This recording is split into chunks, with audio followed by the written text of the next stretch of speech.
नमस्कार, जागो जम्मू न्यूज़ में आपका स्वागत है। मैं हूं किरण वर्मा। जैसे आप जानते हैं कि जम्मू रीजन में बढ़ते आतंकवाद को लेकर हमारे चैनल की खास रिपोर्ट। मैं बात कर रहा हूं कठुआ बिलावर इलाके में बदनोत जेड़ा नाले के पास सोमवार को आतंकवादियों ने घात लगाकर सैन्य वाहनों पर किया हमला, जिसमें जेसीओ समेत 4 जवान शहीद हो गए और 5 के करीब घायल हो गए। ये जो आतंकवादी थे 8 से 10 आतंकवादी थे जो घात लगाकर बैठे हुए थे और सैन्य वाहनों पर किया उन्होंने हमला। ये हमला ठीक उसी तरह से है जो श्रद्धालुओं से भरी हुई बस शिवखोड़ी से आ रही थी। ये पूरा हमला उसी तरह से देखा जा रहा है। पेश है हमारे चैनल की खास रिपोर्ट। कठुआ के बिलावर के बदनोत इलाके में जेड़ा नाले के पास सोमवार दोपहर आतंकियों ने घात लगाकर किया हमला। इस हमले में एक नहीं बल्कि 2 सैन्य वाहनों को निशाना बनाया गया। ये दोनों वाहन करीब 200 मीटर की दूरी पर चल रहे थे। आतंकियों ने इलाके की रेकी कर रखी थी। सेना का काफिला हमले से कुछ घंटे पहले ही लुलाई मल्हार की ओर चल रहा था। ऐसा अंदेशा है कि आतंकी घात लगाकर वाहनों के लौटने का इंतज़ार कर रहे थे। अब क्योंकि इन अटैक्स की वजह से लोगों के जहन में डर पैदा हो गया है। ये अनफॉर्चुनेट हुआ है, इसकी जितनी निंदा किया जाए कम है। इसको रोकने के लिए सिविल सोसाइटी को सामने आना पड़ेगा।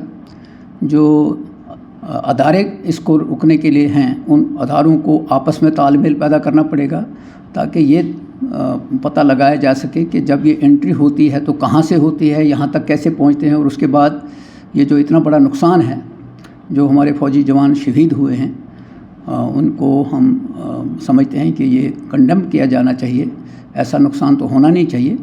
लेकिन मैं समझता हूँ कि जो गवर्नमेंट के अंदर लोग हैं वो अपने आप को एक्सपर्ट ना समझें। बहुत से लोग दूसरे भी हैं जिनको इस बात का तजर्बा है। कम से कम नेशनल कॉन्फ्रेंस को 34 साल हो गए इससे भुगते हुए। इसके साथ बड़ी मार खाई है नेशनल कॉन्फ्रेंस वालों ने। तो मैं समझता हूँ कि उनको ये नहीं समझना चाहिए कि वही लोग, सब लोगों को इसमें इन्वॉल्व करना चाहिए ताकि इसको रोके। और दुश्मन जो है वो इस ताक में है कि डिस्टर्बेंस पैदा की जाए, इसको कम किया जाना चाहिए। मैं तो यही कहूँगा कि गवर्नमेंट को इसका सिखाना चाहिए, इसको सीरियस लेना चाहिए इस चीज़ को। जम्मू के लोग डरे हुए हैं। जम्मू में मिलिटेंसी शुरू हो रही है।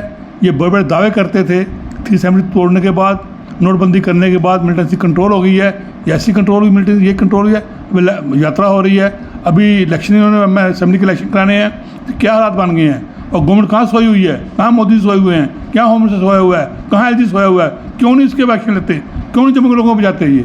इसलिए मैं तो कहूँगा कि ये जो जम्मू में जो हमले हो रहे हैं, ये कहते हैं हर चीज़ के लिए कहते हैं मोदी है तो मुमकिन है, मोदी है तो मुमकिन, इसके लिए भी मोदी है तो मुमकिन है, यही हम कहेंगे यहाँ पे इसको।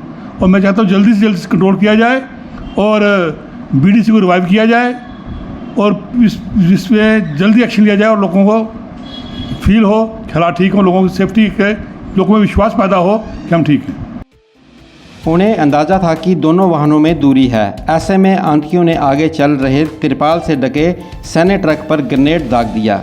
ग्रेनेड वाहन के पिछले हिस्से के भीतर जा गिरा और फट गया। इसी बीच आतंकियों ने पीछे चल रहे दूसरे सैन्य वाहन पर भी ग्रेनेड फेंककर गोलियां बरसानी शुरू कर दी। सेना को आगे बढ़ने से रोकने के लिए पहाड़ी की ऊंचाई पर मोर्चा बनाकर बैठे आतंकियों ने दोनों वाहनों के चालकों को निशाना बनाते हुए गोलीबारी की। ये हमला ठीक उसी तरह से था जिस तरह से आतंकियों ने शिवखोड़ी से लौट रहे श्रद्धालुओं की बस पर और पुंछ में हुए एयरफोर्स के वाहन पर किया था। अब हम अपने केंद्र सरकार को ये अपील करते हैं कि इन आतंकवादियों को कड़ी से कड़ी सज़ा मिलनी चाहिए। ब्यूरो रिपोर्ट, जागो जम्मू न्यूज़, जम्मू।